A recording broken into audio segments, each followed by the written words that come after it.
السلام عليكم ورحمة الله وبركاته. معاكم مروة أو مامة عدي. النهاردة هقول لكم طريقة عمل الفطير بلفة جلاش. بتبقى زي الفطير اللي احنا بنجيبه من بره وأحسن كمان.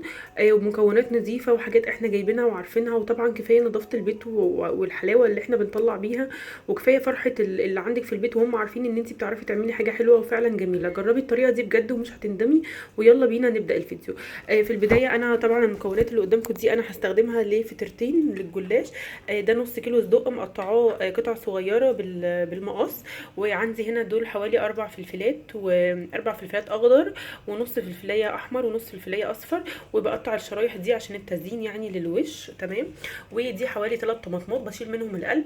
وعندي هنا زيتون شرايح. تمام. وعندي بسطرمه، انا بحب بصراحه ادعمها بالبسطرمه، يعني بعمل بسطرمه وصدق.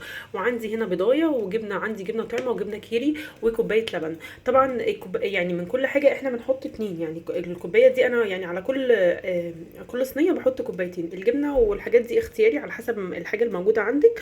دي عندي جبنه موزاريلا. تمام. انا بقسمها، هي جبنه موزاريلا اطباق بس انا بقسمها عندي الاكياس، بطلع على حسب احتياجي، لان انا لو طلعتها وفكت تلجها خلاص بتفقد المطه اللي فيها، فبقسمها طبعا احسن. دي نص كوبايه سمنه. تمام. انا هنا سيحتها، لو عايزه تضيفي زيت براحتك بس انا ما بحبش اضيف زيت.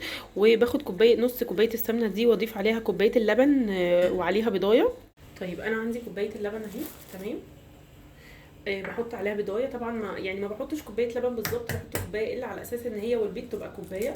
وبفتح عليها البضايه اهو، وبحط عليها شويه فلفل اسود. البهارات بتاعتي اهي. تمام. بحط عليها يعني حاجه بسيطه فلفل اسود بس عشان الزفاره بتاعه البيض ما تبانش. تمام. بقلبها بالشوكه اهو لغايه لما البيض كله ما يبقاش باين في اللبن. تمام. بصوا البيض كده ما يبقاش باين في اللبن.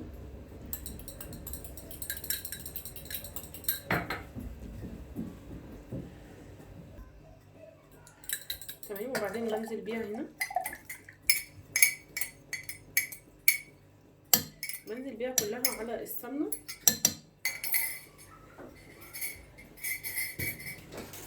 وبعدين بقلب المكونات بتاعتي. ودي هنا عندي الحاجه الاساسيه اللي انا هستخدمها او هحطها على اللي انا هحطها على الجلاش بتاعي. تمام. هو تقريبا نفس فكره الجلاش العادي بس بطريقه مختلفه. حطيت هنا خلاص كوبايه اللبن وببدا اقلبها. هي دي الحاجه اللي انا هدهن بيها. تمام. انا هشيل الحاجات اللي قدامي دي عشان اعرف ابدا اشتغل. ده هنا عندي مفرش للعجن انا بستخدمه طبعا في العجن عندي. طبعا بمسحه كويس جدا. تمام. وبحطه علشان ده هنا عندي مفرش للعجن انا بستخدمه، وبحطه على رخامه علشان الجلاش هنا بيلامس الرخامه. تمام. دي لفه الجلاشه اهي عندي. وعندي الصينيه طبعا نشفيها عشان ما يكونش فيها ميه، لازم تنشفيها كويس جدا عشان الميه هتخلي الجلاش يلزق معاكي. تمام. طيب انا عندي هنا لفه الجلاش، هبدا ان انا افتحها. هو عندي ده كان كيلو جلاش. انا قلت لجوزي يعني هاتولي اقسم، خليه اللي بيبيع يقسمهولي على خلي اللي بيبيع يقسمهولي على التلاتة، عشان الجلاش لما بيكون نص كيلو كامل لوحده بيكون بصراحة تقيل كده وكبير. لو عايز تعمليه وعندك صينية كبيرة تمام. انا الصينية دي مقاسها 28، وبالنسبة لي ده كده بيبقى مناسب قوي. طيب انا عندي هنا قطعه سمنه صغيره يعني. طبعا هما هنا اتبقى شويه، ممكن احطهم معاهم وممكن استخدمهم في الصينيه التانية. يبقى كده في البدايه انا حطيت السمنه. تمام. دي اول خطوه ليا بالنسبه للصينيه. عندي بقى الجلاش. عندي الجلاش هنا. اول حاجه لازم اعملها ان انا اسيب بالظبط طبقتين من الجلاش. ايا كان هو هنا الجلاش هنا مفيش مشكله فيه. هسيب هنا طبقتين بس عشان احطهم من على الوش يكونوا حلوين ومش متقطعين. تمام. والباقي كله مفيش مشكله فيه هحطه. تمام. ادي اتنين من الجلاش.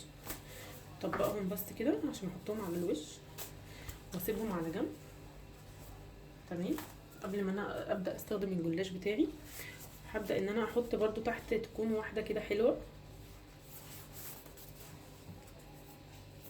تمام. بصوا هو انا بحط اتنين مع بعض، عايزين تحطوا واحده وواحده تانية عكسها مفيش مشكله. ادي واحده وادي واحده تانية. وطبعا احسن ان انا افرد الجلاش على على صينيه، بس انا للاسف هنا عندي المكان بس ضيق شويه، وانا عايزه اوريكم الحاجه اللي انا بعملها. تمام، خليها عندي كده. يبقى انا اول حاجه احط ادي حطيت طبقه جلاش، واحط طبقه تانية عليها. تمام، الجلاش لازم يبقى يعني نازل كده، يعني نازل من الجناب. تمام اهو زي ما دي. هبدا ان انا اعمل ايه دلوقتي؟ انا دلوقتي كده هقلبهم في بعض. تمام، وهبدا احط عليهم رشه فلفل اسود صغيره، هحط عليهم بهارات لحمه. تمام، دي بهارات اللحمه بتاعتي. الطقم ده اصلا طقم ايكيا للبهارات،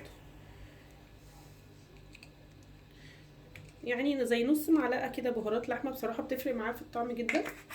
وهحط معاها نقطه صغيره من الملح.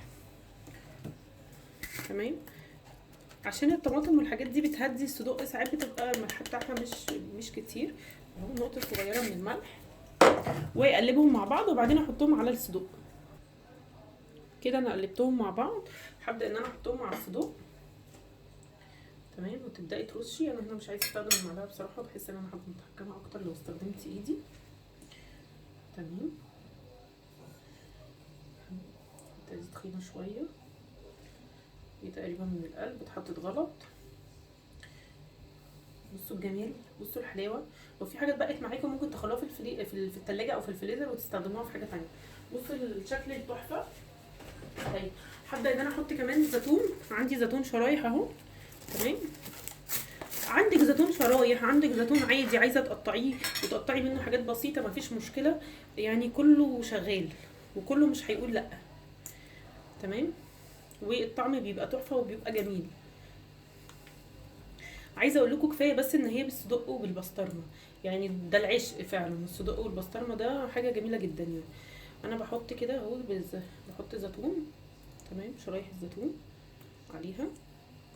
انا هوريكم طريقه واحده والتانيه هعملها مع نفسي، وبعدين اوريكم الاتنين بقى مع بعض بعد السوا، عشان احنا في رمضان والحق بس ايه الفطار، لان احنا متاخره شويه في موضوع الفطار.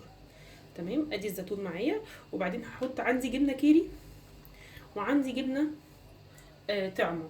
بصراحه انا بستخدم الجبنه الطعمه في الاكل اكتر، يعني بستخدم الكيري دايما يعني في السندوتشات او مع ابني. تمام، ادي الكيري اهي وادي طعمه. عندك كيري عندك طعمه عندك اي نوع مفيش مشكله. هبدا افتح الجبنه واقطعها. ممكن احط 3 مثلثات مثلا عليها، هيبقوا ظراف جدا. لو حطيت 3 مثلثات مثلثتين مفيش مشكله. تمام اهو. ببدا ان انا اقطعها بايدي كده حاجات صغيره. هحاول اوضح لكم بس الكاميرا شويه اهو، بايدي اهي صغيره واوزعها كده عليها. تمام، الجبنه دي بتهدي الطعم كده وبتخليه في حته تانية، يعني الجبنه المثلثات دي فعلا حلوه جدا.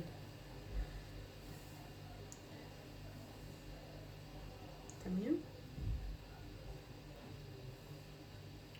كل ما تخدمي الحاجه كل ما طعمها هيبقى احلى.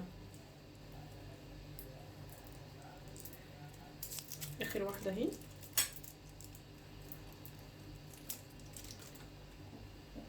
انا بجيب الجبنه دي للاكل بس، مش يعني ان انا بحطها مثلا على البشاميل، بحطها على لما بعمل مثلا فطير، بعمل جلاش، بس الاشياء دي. تمام، دي الجبنه الموتزاريلا اللي انا قلت لكم عليها، انا عاملاها في اكياس، دي جبنه الاطباء. تمام، اشيل بس الزيتون ده كده.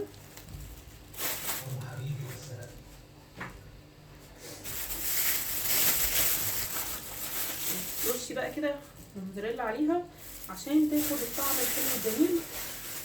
تمام اهو موتزاريلا، حطي موتزاريلا مفيش مشكله، بتديها طعم وتحفه تحفه تحفه. طيب انا كده خلصتها، هعمل ايه بقى؟ هعمل ايه بعد ما خلصت؟ هبدا اقفل دول. بصوا كده هاخد من الجناب دي، الجناب دي اهي. تمام، هبدا اقفلها. هي الجناب طرت شويه، مفيش مشكله عادي، ما هو هي لازم تطرى عشان انت حاطه لبن اهي. قفليها، انا هحطها في صينيه عشان تطلع مدوره. تمام، قفليها كده اهو.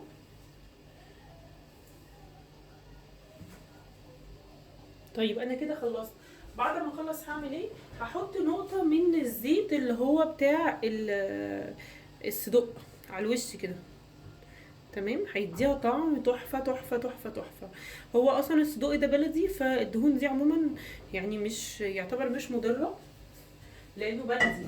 يعني هو مش حاجه يعني مش دهون يعني مهدرجه ولا حاجه. عندي هنا الجلاش هبدا اقفله اهو. تمام اهو، ده يقفلي، ده يخليه عامل شبه الدايره. هو في صينيه مدوره من اللي هي صينيه البسبوسه. تمام، ابداي يقفلي عليه. طيب يا ماما عدي، هي الجزء اللي في النص ده مش متقفل عادي، امال احنا سيبنا الجلاشتين اللي في الاخر دول ليه؟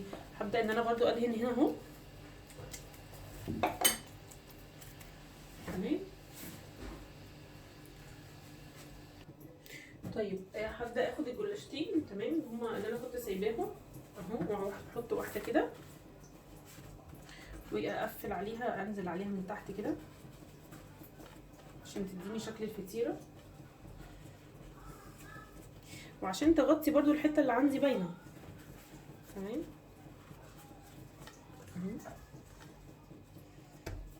بصوا الجمال، بصوا بصوا شكلها مصدر عامل ازاي. طيب فدي اخر واحده برضو عندي، احطها كده. تمام، واقفل عليها برضو من تحت كده.